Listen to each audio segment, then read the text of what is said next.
The working class and vaudeville, what a combination. You booed the bad comic, you cheered the jugglers, and you blew kisses at the dancing girls. You see, vaudeville was a participatory kind of theater, and for a while it complemented the new moving pictures, mixing both forms of art. Of course, each theater promoter added its own flair, like amateur night or let's all sing along chorus routines in between the acts of the movie reels. It was really the first time large groups of people were packed together from all ethnic backgrounds and all walks of life.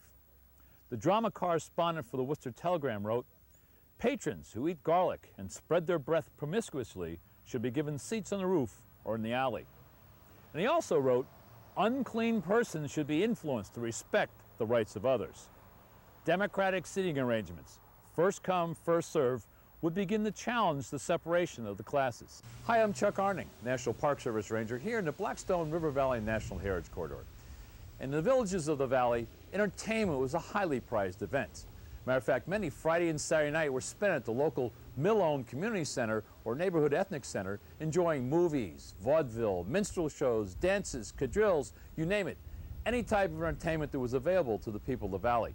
And there were even some new theaters designed specifically for those types of events. Now today, there's some of those old theaters still around. And we're going to travel and find one old theater that's being brought back to life, and an old Masonic lodge that's being converted to a theater that will become a cultural and arts center for the valley. So let the show begin.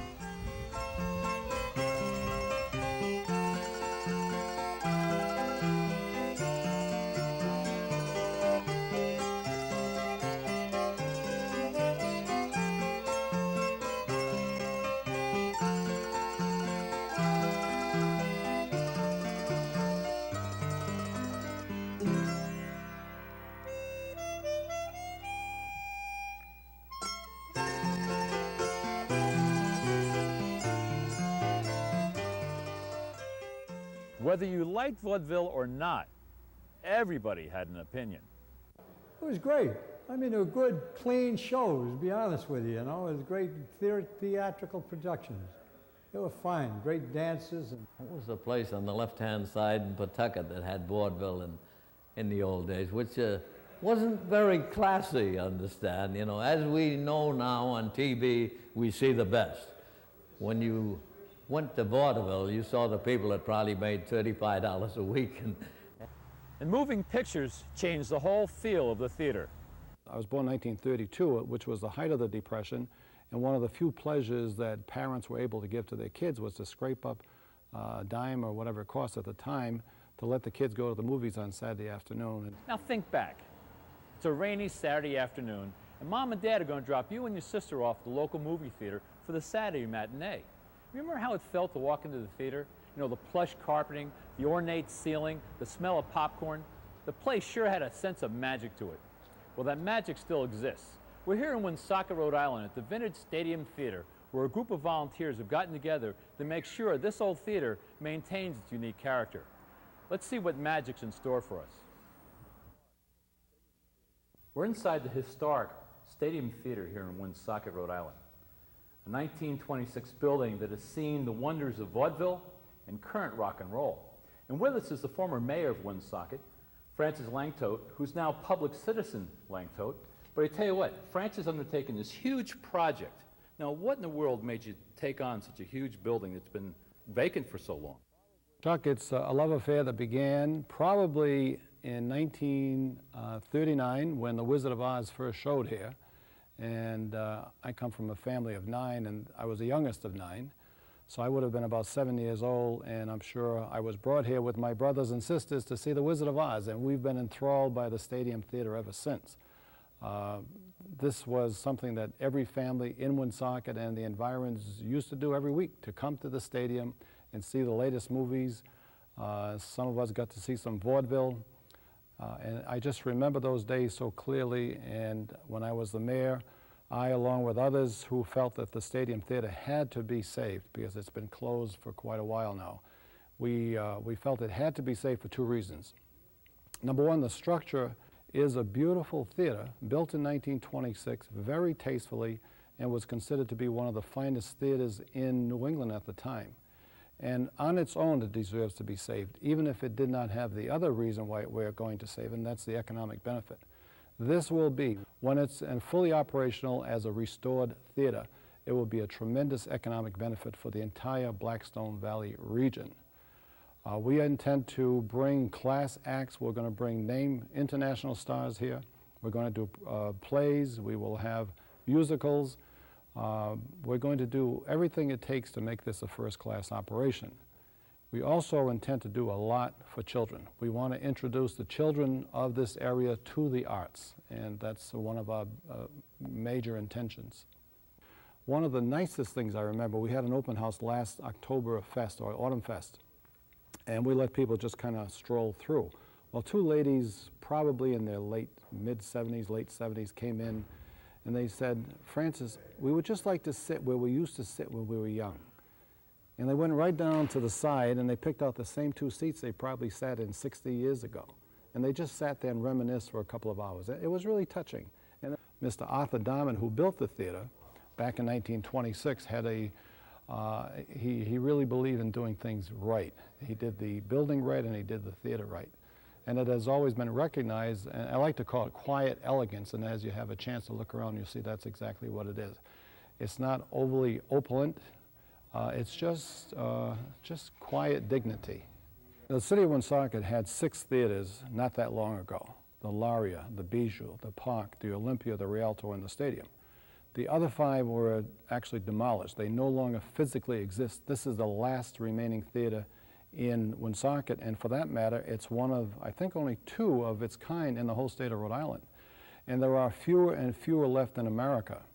I subscribe to the American Movie Classics television station, channel, and each month I get a booklet, magazine, and each month they show a different theater in the country that is in the process of being restored. And in almost every case, it says the theater was about to be demolished until some interested citizens stepped forward and saved it from destruction. And that's basically what's happening here. When this theater is operable, what we're going to have is something that everybody can look to with pride in the entire region. Our restaurants have already felt the increase in business because of what we've been doing. The other businesses in the area are noticing more people on the street than they had. A little restaurant opened adjacent to our theater lobby, and that all happened because we started this. Fortunately for us, we've been able to get a lot of volunteers. We've had plumbers that have volunteered. There was one here this morning, as you saw. Electricians volunteering. I have some ladies that come in Monday and Tuesday every week, and they do the painting. They painted all of our dressing rooms and have done a beautiful job. Carpenters have volunteered, and a bunch of other people. And it's a remarkable project, and no one is making a penny. This is all from the heart. Friday night, there's going to be a show here. It's a total sellout, practically without any advertising, and there's going to be 1,150 people in this theater. And if you drive by here, you're going to see 900 people standing on the sidewalk and another 200 on their way. It's been a long time since there's been 1,100 people downtown Woonsocket on a Friday night. Now we hear the organ in the background here. It's a wonderful organ. This organ is an original. That Wurlitzer organ is 70 years old.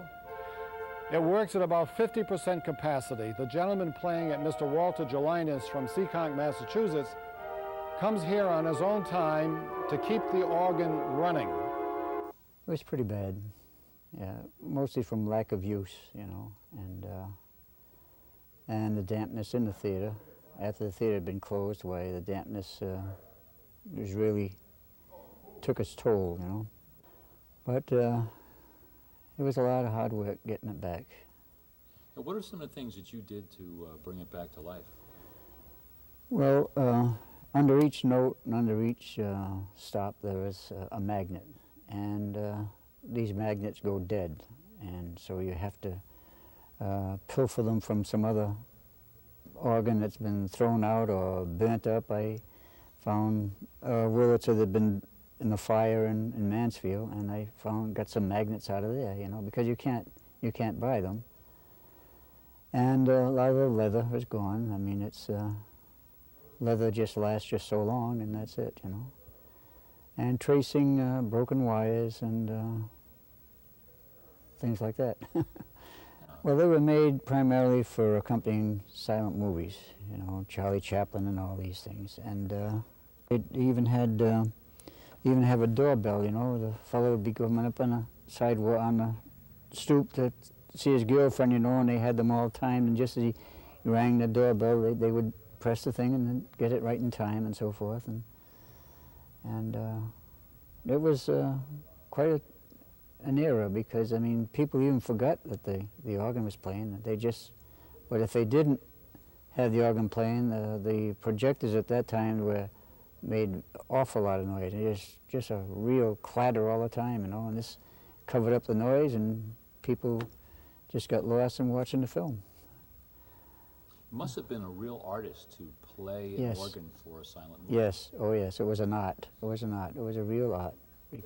Are they complicated to learn how to play? They are, yeah, because a lot of theater organists can play the pipes very well, but it takes a certain technique to play the percussions and keep proper time, because they have a tendency to reiterate, and when you don't want them, you get one more beat than you need, and then it throws your timing off. You know, so, oh boy.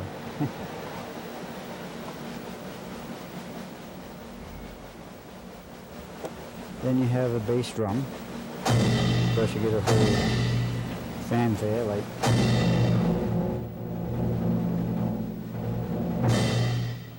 Want to hear these sleigh bells too? Yes. Those are percussions. Attractive.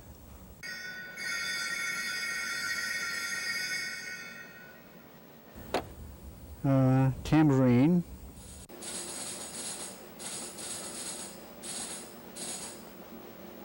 Crash cymbal. I think it took more training than a church organist in some ways. Yeah. They had to play anything, and many times the silent films came in. I mean, transportation wasn't what it was in these days. The film came in on the last minute, and they had to play it cool. I mean, without any rehearsal, so they didn't know what they were facing. Yeah. When the gentleman from the Philharmonic was here, I put a radio on the stage, on the piano, and I put on some classical music. I wanted to impress him with our acoustics. And the sound carried beautifully, and the radio was this big. It was called a baby boomer, 2 little batteries. But the acoustics are so terrific that it actually filled up this hall. So we have the acoustics going for us.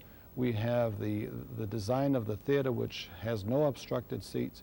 And it is just an excellent place to enjoy cultural things, and that's what we're going to do for many years to come.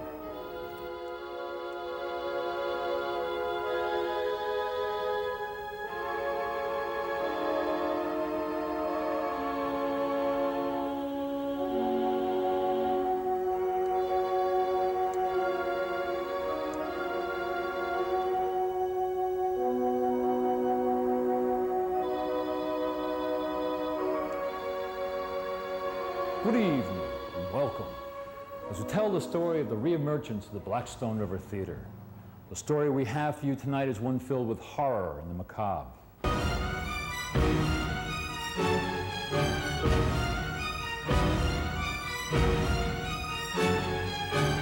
A chilling tale, isn't it? But it's also one of great love and devotion.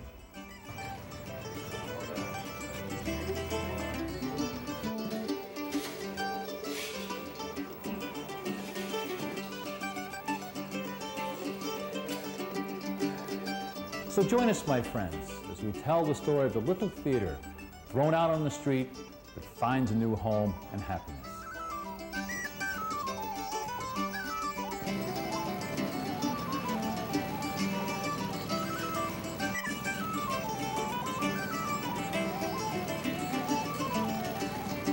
Our melodrama starts here, in the stage area of the old Masonic Unity Temple here in Cumberland, Rhode Island.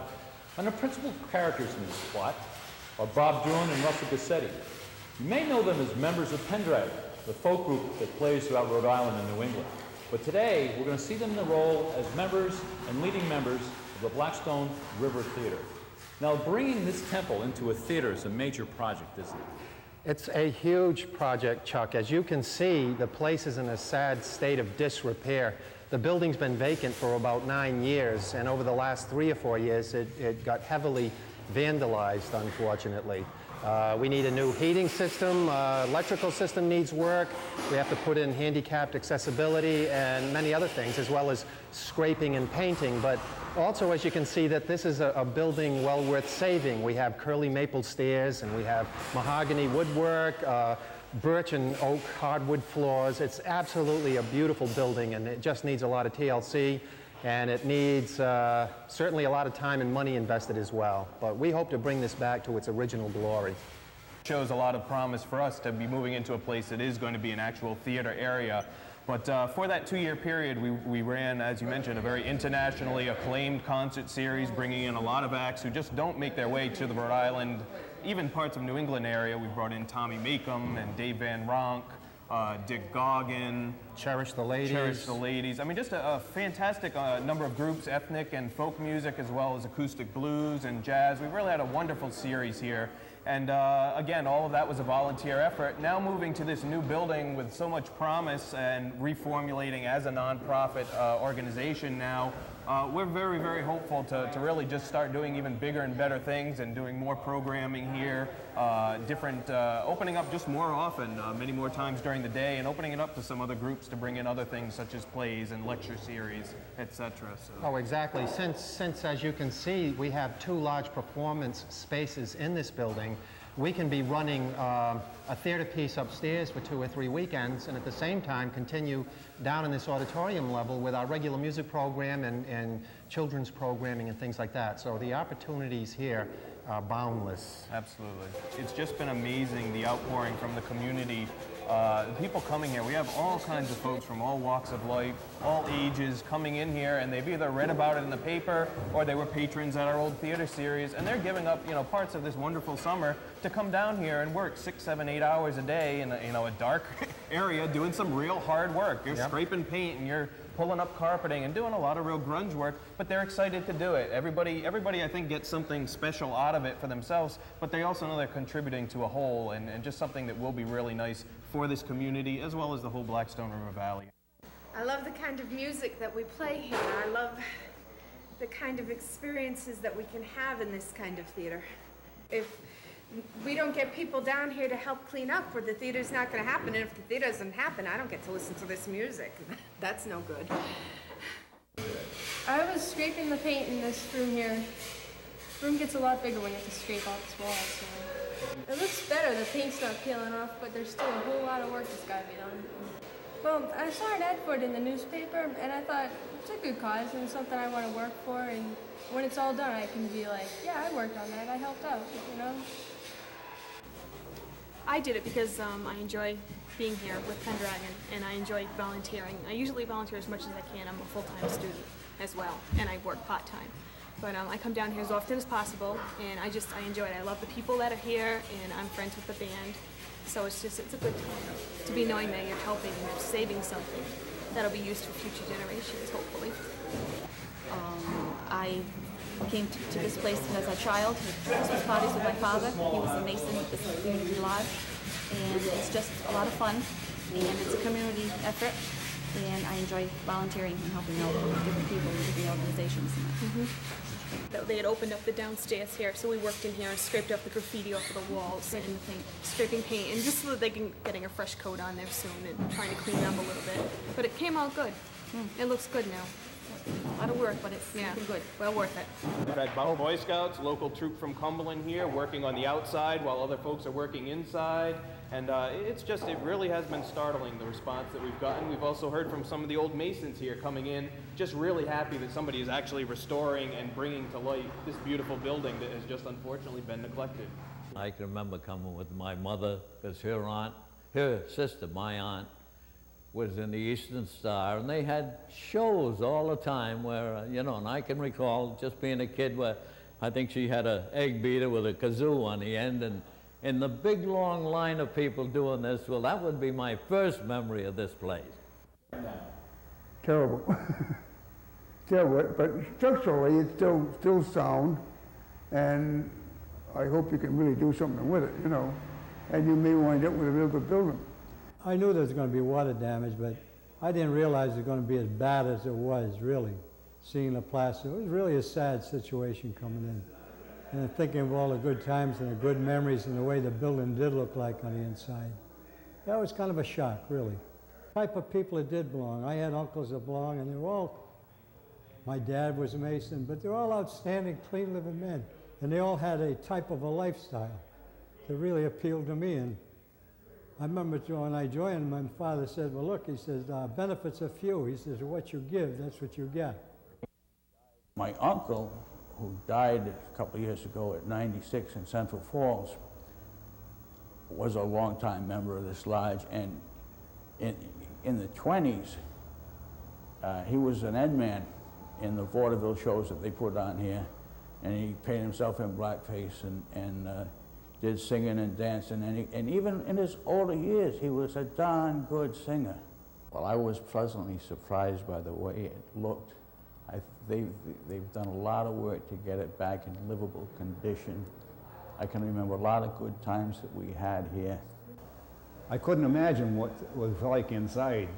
I saw the broken windows and getting boarded up because I drive by here almost every day. And I couldn't imagine that it could be this bad. I really couldn't. I like what they're doing, and I hope they stay here because I'd hate to see this building torn down. It's a sound building. It's well, built. Well, I would like to come back. I would think that I'd be interested in coming to see these plays that are going to take place here.